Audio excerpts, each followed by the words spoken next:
Welcome back everybody. नाज़रीन, Pakistan peoples party के chairman Bilawal Bhutto Zardari ये कहते हैं कि मियां साहब चौथी बार वजीर आजम बने तो वो इंतकाम लेंगे जिसका अंदाजा ही नहीं है। इनकी सियासत तशद्दुद की सियासत है। चुन्योट में जलसे से खिताब कर रहे थे वो, और उनका ये भी कहना था कि 2024 है, बार बार आने वालों के बजाय अब नए चेहरों को मौका दिया जाए। 8 फरवरी को वोट से चौथी बार वजीर आजम बनाने वाले की साजिश को नाकाम बना दें। अच्छा, फिर साथ उन्होंने ये भी कहा है कि मैं इनको जानता हूं, इनके दिल में नफरत और बुग़्ज़ है। मियां साहब चौथी बार वजीर आजम बने तो वो इंतकाम लेंगे और इस इंतकाम का हमें अंदाजा ही नहीं है। बिल्कुल जी, अंदाजा हो जाएगा अगर वो चौथी बार वजीर आजम बन जाएंगे। नहीं तो हम उन लोगों से भी पूछ सकते हैं जो उनके दौरे हुकूमत में जब वो वजीर आजम थे, हाँ। और जिनके जो खिलाफ उन्होंने इंतकाम लिया। वैसे ये अल मशहूर है, जैसे वो पिंडी में जाए, जैसे कराची की बिरयानी मशहूर है, यू नो एग्जैक्टली। पिंडी में मामू बर्गर है, इस्लामाबाद में सेवर फूड्स है। तो इसी तरीके से नवाज शरीफ के बारे में भी ये मशहूर है कि जी ये इंतकामी सियासत लेते हैं। और जरदारी साहब का बड़ा अहम बयान है ना, जब इसको ज़रूरत होती है तो पैरों में पड़ जाते हैं, और जब काम निकल जाए तो उन्हीं हाथों से गर्दन जो है वो फिर पकड़ लेते हैं। ऐसे ही कुछ बयानात हमारे सामने आ रहे हैं, और बहुत ही ये ऐसे बयानात है मुनीब जो हमें सरप्राइज भी दे रहे हैं। अब एक बात, जैसे राजा परवेज अशरफ का एक बयान अभी मेरे जहन में एकदम से आ गया, वो ये कह रहे हैं कि 8 फरवरी को पंजाब में पाकिस्तान पीपल्स पार्टी जो है वो सरप्राइज देगी। So deep inside I think कि वो खुद भी they are certain about it, या तो वो सरप्राइज के बारे में खुद ही they are pretty sure about it, या फिर उनको भी लगता है कि पंजाब में जो है ना सरप्राइज देना इज वेरी इंपॉर्टेंट, वहां पे शायद उनकी पोजीशन वीक है, तभी वो पंजाब को हाईलाइट करें। सिंध के बारे में दे आर रियली सर्टेन कि सिंध की जो हुकूमत है, बहुत सारे हर सियासतदान सरप्राइजेस कह रहे हैं मिलेंगे। खान साहब कह रहे हैं कि 8 फरवरी के बाद वो एक बहुत बड़ा सरप्राइज देंगे। सरप्राइज होगा इफ पीटीआई विंस। हर बंदा ही सरप्राइज दे रहा है, और इस सरप्राइज के अंदर मैं कोशिश करूं कि कोई ऐसा सरप्राइज दे कि IMF का जो है कर्जा उतार दे अपने ही, यू नो, सब सही कुछ बात ऐसा होना चाहिए।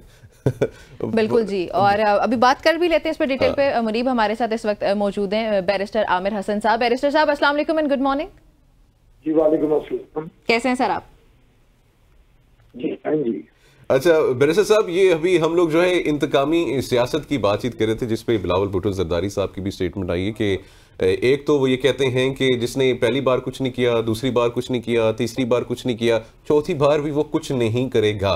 तो अगर फॉर एग्जांपल वो चौथी बार वजीर आजम बन जाते हैं, और ये भी कहना है उनका कि ये इंतकामी सियासत लेंगे क्योंकि ये इंतकाम ही लेते हैं, तो सर कुछ तारीख में बताएं कि नवाज शरीफ साहब के बारे में कि उन्होंने इंतकाम जो है अपने दौर में अगर लिए हों, आपको याद हो।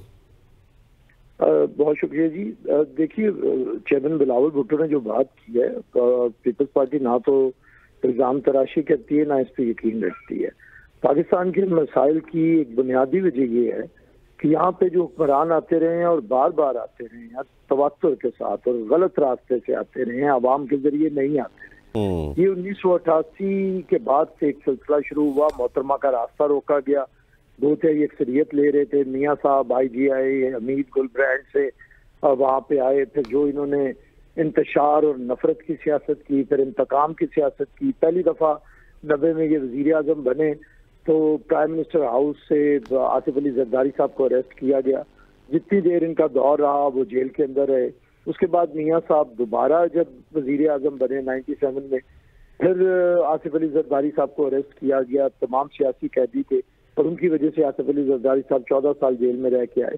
अच्छा चले, हमारे दुख और हमारे लिए तो हो सकते हैं, लेकिन मुल्क कौम की बात नहीं है। मुल्क के साथ इन्होंने क्या किया, इन्हें जब भी 2/3 अक्सरियत मिली, चाहिए तो ये था उसका इस्तेमाल करते हुए अवाम के लिए कुछ किया जाता, कोई इदारों की स्मूथ फंक्शनिंग होती। इन्होंने लड़ाई की, एक दौर आया तो सुप्रीम कोर्ट के ऊपर हमला चढ़ दौड़े, जाके थप्पड़ मारे उस वक्त के चीफ जस्टिस को, अदालतों से जजों को भगा दिया। उसके बाद हर आर्मी चीफ के साथ इनकी लड़ाई हुई कि सरिश्त में है कि आर्मी चीफ ना हो, वो कोई IG की तरह बिहेव करे, इनके आगे पीछे फिरे, इनकी मर्जी के काम करे।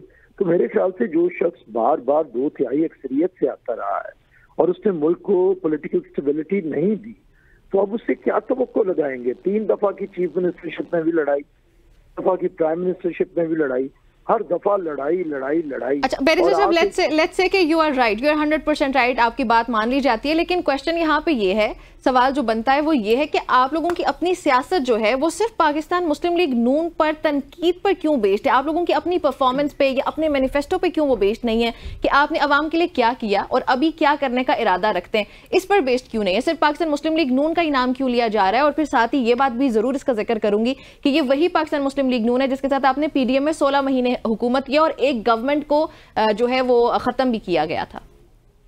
आपकी एक स्टेटमेंट के अंदर काफी ज्यादा क्वेश्चंस हैं, मैं कोशिश करता हूँ इन्हें एड्रेस कर। जी बस ये बताइएगा कि नून लीग के अगेंस्ट क्यों है?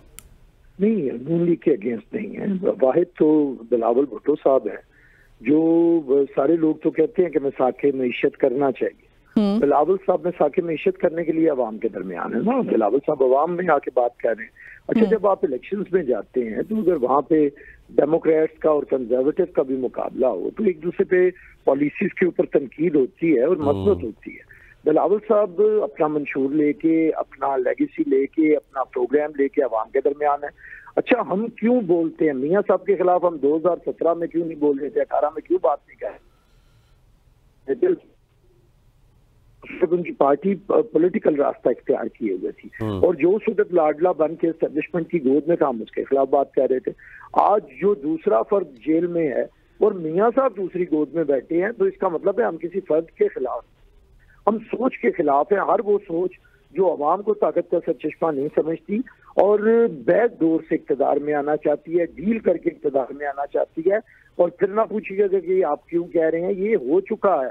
हमीद गुल मान चुके हैं, मैंने IGI बनाया है। असद दुरानी पैसे देने का मान, IGI बनी, मियाँ साहब ने एस्टेब्लिशमेंट से पैसे लिए और दोबारा आज जो कुछ हो रहा है ये क्या हम कह रहे हैं? आपके रायामा नहीं कह रहे, आपके आर्टिकल्स भरे पड़े हैं, आपकी तजिया निगार भरे पड़े हैं जो कह रहे हैं डील करके आए। वो शख्स जो 4 साल पाकिस्तान वापस नहीं आ रहा था, 4 हफ्ते की छुट्टी लेके गया था, हालत से बीमारी की, जेल से गया था, 4 साल के बाद आया और उसके अंगूठे जो लगवाए जा रहे हैं VVIP तरीके से, वो जेल नहीं गया।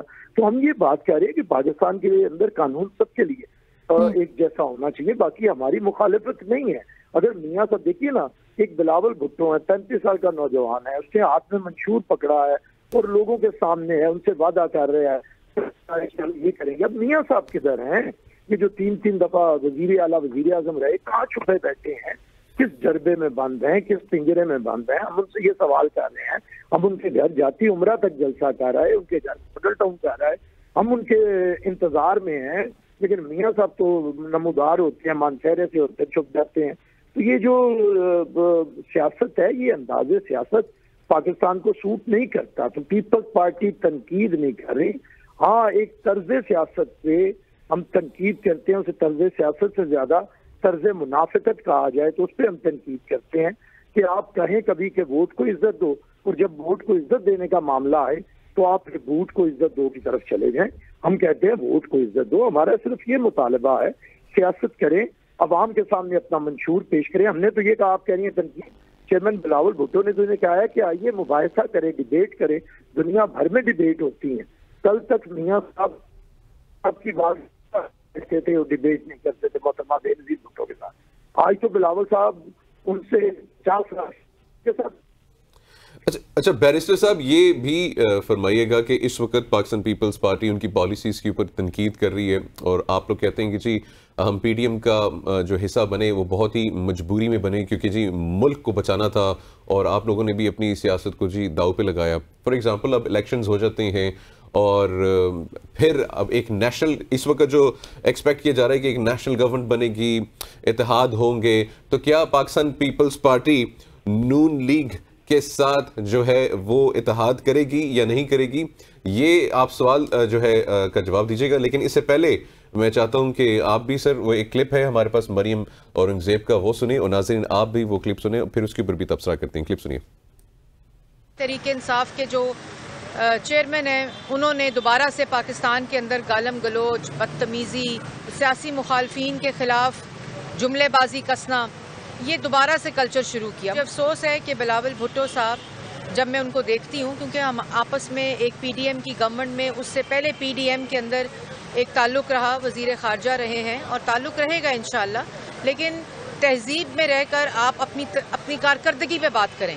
आपने देखा कि ब्लूमबर्ग की जो इकोनॉमिस्ट रिपोर्ट आई है, उसके अंदर ये कैटेगोरिकली लिखा है कि पाकिस्तान की तारीख में जितनी जमातें आई उसमें माशी कारकर्दगी, बेहतरीन कारकर्दगी मोहम्मद नवाज शरीफ साहब की माशी तौर पर रही। ये जो कह रहे हैं ना, रोना रो रहे हैं, चीखें मार रहे हैं, लेवल प्लेइंग फील्ड का, ये अवामी लेवल प्लेइंग फील्ड से जो डर है जो आपकी स्क्रीन्स दिखाती हैं, इसलिए ये आवाज़ें, ये चीखें, ये इल्ज़ामात बुलंद होते हैं। पाकिस्तान मुस्लिम लीग नून जो है वो इंशाअल्लाह 8 फरवरी को फतह हासिल करें। जी बैरिस्टर साहब, आपने ये सुना, इसमें एक अहम बयान है जिसके ऊपर मैं सबसे पहले चाहूंगा कि आप रद्द अमल दें। मरियम औरंगजेब कह रही हैं बिलावल भुट्टो साहब को कि तहजीब में रहें।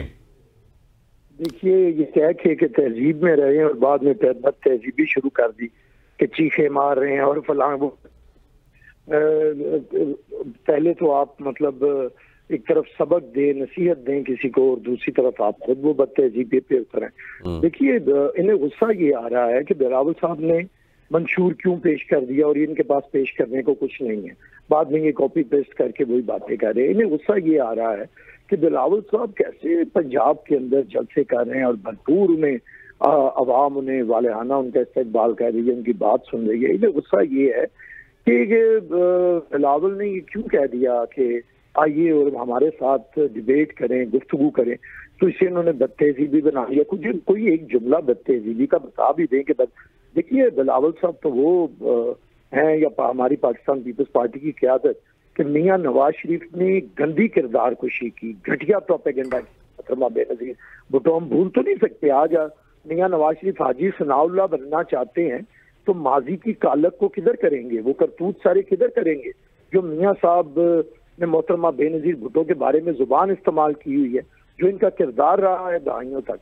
तो हम तो उसे सारा भूले हुए हैं। हमें तहजीब वो तो ना सिखाएं जिनकी जुबान जब खुले तो बदतहजीबी निकले उससे। तो इसलिए हमें ये धमकियां वमकियां देने की कोशिश ना करें। हमें तहजीब के दायरे में बदतहजीबों को बताना और जवाब देना आता है। मैं समझता हूँ कि इससे ज्यादा कि आप किरदार कुशी करें और जात के ऊपर गुफ्तगू करें, आज प्रोग्राम के ऊपर गुफ्तगू करें। हम बार बार आपको कह रहे हैं कि मियाँ साहब को तशरीफ लाए 3 महीने हो गए हैं, तो अपने दर्शन तो करवाएं ना, आके अपना प्रोग्राम तो दें भाई। 15-20 दिन इलेक्शन में रह गए, किधर है आपका मंशूर, किधर है आपका प्रोग्राम?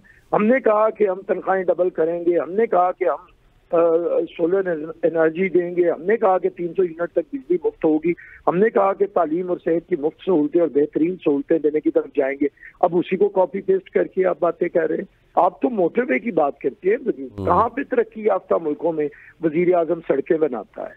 वहाँ पे तो पॉलिसीज दी जाती हैं, सेहत की, तालीम की, वहाँ पे बुनियादी सहूलतें ली जाती हैं। वहाँ पे तो आप आज भी सड़क का इफ्तिताह मेयर की तरह करके कहते हैं कि मैं 4थी दफा फिर मुझे बना दूं, मैं फिर सड़क बनाऊंगा। तो खुदा के लिए आइए इश्यूज के ऊपर बात करें। आपकी फॉरेन पॉलिसी क्या है उस पर गुफ्तगू करें। आप कैसे चलेंगे, आप इंटरनल पॉलिसी क्या रखेंगे? क्या आप फिर एक जंग लड़ेंगे? आपसे 2/3 अक्सरियत वाली हुकूमत तो असम्बली नहीं है, तो आप फिर कैसे इस मुश्किल सूरत हाल में? और आपने मेरे से सवाल किया था कि इलेक्शंस के बाद कौमी हुकूमत आ रही है तो कैसे बनाएगी। देखिए, कौमी हुकूमत या मुफाहमत की हुकूमत बनाने की सलाहियत सिर्फ पाकिस्तान पीपल्स पार्टी के अंदर है। हमारे ना तो दरवाजे बंद होते हैं, हम वाहिद पॉलिटिकल फोर्स हैं जिसके साथ सारी पॉलिटिकल फोर्सेस बात करती हैं, लेकिन उसका एक बुनियादी नुक्ता होता है कि आप कभी भी पसे पर्दा कुव्वतों के साथ इत्तेहाद ना करें। इसी तरह मियाँ साहब जब तक ज़िया आमरीत के परवरदा थे, हमारे मुखालिफ थे। जब उन्होंने तौबा की, मार्शल लॉ लगा और आके जमहूरी हुए, तो हमने हाथ उठा लिया। इसी तरह आज अगर कोई दूसरी सियासी कुव्वत है जो अपने फस्तायत से बाज आना चाहती है, आमराना रवैयों से, और आज वो कहती है कि हमें लाडला नहीं बनना, तो हम सबसे गुफ्तगू करेंगे। तो peoples party wide political force है जो तमाम सियासी जमातों को बिठा सकती है। हमने तो सिंपल मेजोरिटी भी हमें नहीं दी, तो हमने हुकूमत 5 साल पाकिस्तान में पहला मौजा करके दिखाया कि 5 साल असम्बली चली। ये हमारी मुफाहमत थी। और मियाँ साहब तो 2/3 अक्सरियत वाली हुकूमत को तोड़वा के घर चले जाते हैं लड़ाई करके। तो हमें ऐसे जिद्दी मिजाज लोगों की जरूरत नहीं है। पाकिस्तान मुकम्मल नहीं हो सकता। हमें धीमे लोगों की, मुदब्बर लोगों की जरूरत है, और एक लेगेसी की जरूरत है, एक प्रोग्राम की जरूरत है, और फिर इसके साथ साथ एक नौजवान क़यादत की जरूरत है। पाकिस्तान में 70% अब नौजवान हैं तो अब वो नहीं चाहते आउटडेटेड लोग, नफरत और इंतकाम की सियासत। देखिए ये पुराने लोगों की तो नफरत ही नहीं खत्म होगी। उसने मुझे हथकड़ी लगाई, उसने मुझे अंदर किया, उसने मुझे गाली बकी, उसने मुझे फना किया। सर आप नफरत की बात करें, इंतकाम की बात करें, बिलावल साहब ने भी इसी का जिक्र किया है। वो कह रहे हैं कि इंतकाम की जो सियासत है उसको खत्म होना चाहिए, और अगर नवाज शरीफ साहब बरसर इक़्तिदार आ जाते हैं तो वो इंतकाम की सियासत को ही आगे लेकर जाएंगे। अब ये इंतकाम जो है वो पाकिस्तान तहरीक इंसाफ के, आई एम श्योर कि उसी के बारे में बात हो रही है, और पाकिस्तान पीपल्स पार्टी क्या इरादा रख रही है कि अगर इंतखाबात के बाद जो है वो पाकिस्तान तहरीक इंसाफ के जो आज़ाद उम्मीदवारान हैं उनके साथ इलाक़ किया जाएगा? देखिए इलाक़ की बात नहीं है तो उनकी भी होगी, कितने आते हैं। हमेशा कभी भी सियासत में अगर मगर के ऊपर गुफ्तगू नहीं होती। कितने लोग आएंगे, किसके साथ इत्तेहाद करना है। पीपल्स पार्टी तो पूरी चाहती है कि अगली हुकूमत कौमी मुफाहमत की हुकूमत हो, जिसपे तमाम सियासी जमातें एक एजेंडे के ऊपर मुत्तहद होकर अवाम को उनके मसाइल से निकालें। बदतरीन बहरान का सामना आया, लोगों को बुनियादी सहूलियात मुयस्सर नहीं है। आज लोगों के लिए बिजली का बिल देना, तालीम से तो छोड़े, बिजली का बिल अजाब बन के आता है। एक तरफ पूरे घर की आमदनी होती है और उतना ही बिजली का बिल होता है। तो हम तो इसलिए, जहां तक आपने पीटीआई के बारे में कहा, देखिए हम ये नहीं दावा करते हम किसी का साथ अच्छा करेंगे या बुरा करेंगे। हमारी एक रिवायत है, 88 में मोहतरमा बेनजीर भुट्टो ने इक़्तिदार संभाला तो उन्होंने तमाम सियासी कैदियों को रहा किया। इसी तरह यूसुफ रजा गिलानी आए 2008 में तो उन्होंने आते तमाम इवन पॉलिटिकल कैदियों को भी रहा किया और जजेस को भी रहा किया जिन्हें मुशर्रफ ने गिरफ्तार किया। तो पाकिस्तान पीपल्स पार्टी की एक तारीख रही है कि हम अपने सियासी मुखालिफिन को जेल के अंदर नहीं रखते हैं। हम डायलॉग पे यकीन रखते हैं और सियासी मैदान पे मुकाबले पे यकीन रखते हैं। मियाँ साहब के बारे में था कि ये एम्पायर को मिला के खेलते हैं। मैं कहता हूँ ये एम्पायर को क्या साथ मिलाना, ये तो खुद एम्पायर बन जाते हैं, खुद फैसले करने लगते हैं। देखिए उनकी साहबजादी आजकल क्या फरमा रही है कि तुम्हें निशान चाहिए, आओ मैं तुम्हें पेट्रोल बम दूं। तो इसका मतलब है आप निशान छीन रहे हैं लोगों से। और अगर आपको ये हक किसने दिया है कि पाकिस्तान के अंदर कोई आइन नहीं, क्या यहाँ पे कोई राजकुमारों की हुकूमत, कोई राजकुमारियों की हुकूमत है, कोई खानदान शरीफा का ये तख्ते लाहौर है, तख्ते रायमंड है, तख्ते जाती उमरा है कि वहां से फैसले होंगे। तो मैं ये समझता हूँ कि इस किस्म का जो ये सोच है, इसी के साथ हमारी जंग है। और पाकिस्तान पीपल्स पार्टी तमाम सियासी कुव्वतों के साथ मिनिमम एजेंडे के ऊपर, जो कि अवाम के हक में मिसाके मईशत हो, उस पे एक बना के मिसाके मईशत इज समथिंग वेरी पॉजिटिव। मैं समझता हूँ कि पाकिस्तान को वक्त आ चुका है कि हमारी इकोनॉमी को जरूरत भी है। बैरिस्टर आमिर साहब बहुत बहुत शुक्रिया हमें ज्वाइन करने के लिए sir, thank you so much. और मिसाके मईशत वाकई एक, मैं समझता हूँ वक्त की ज़रूरत भी है, क्योंकि पाकिस्तान अनकंसिस्टेंट पॉलिसीज़ की ही जो है बहुत पीछे रह गया। बहरहाल जी यहाँ पे प्रोग्राम में एक ब्रेक शामिल कर लेते हैं। ब्रेक के बाद जब हम वापस आएंगे तो कुछ आर्टिफिशियल इंटेलिजेंस के हवाले से बातचीत होगी। अच्छा।